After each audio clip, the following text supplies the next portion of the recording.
অভিনেত্রী নুসরাত ফারিয়ার গ্রেপ্তার ইস্যুতে এবার মুখ খুললেন জাতীয় নাগরিক পার্টি এনসিপির দক্ষিণাঞ্চলের মুখ্য সংগঠক হাসনাত আব্দুল্লাহ। সোমবার ভেরিফাইড ফেসবুক আইডিতে দেয়া এক স্ট্যাটাসে এ বিষয়ে কথা বলেন তিনি।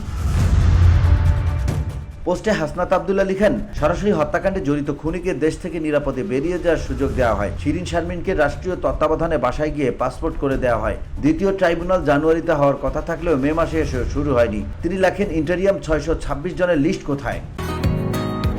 বসুন্ধরা, উত্তরা, বনশ্রী, কুড়িল ও বাড্ডা সহ রাজধানীর বিভিন্ন স্থানে অভিজাত ও অত্যাধুনিক মানের ফ্ল্যাট কেনার এক নির্ভরযোগ্য প্রতিষ্ঠান প্লেজেন্ট প্রপার্টিজ লিমিটেড। তাই আপনার স্বপ্নের আবাসনের জন্য আজই যোগাযোগ করুন।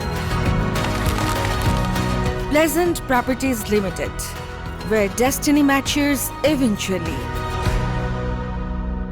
626 জনকে নিরাপদে বের করে দিয়ে এখন নুসরাত ফারিয়াকে হত্যা মামলায় গ্রেপ্তার করে বোঝাতে চাচ্ছেন আপনারা খুব বিচার করছেন। এগুলো বিচার নয়, এগুলো হাসিনা স্টাইলে মনোযোগ ডাইভারশন।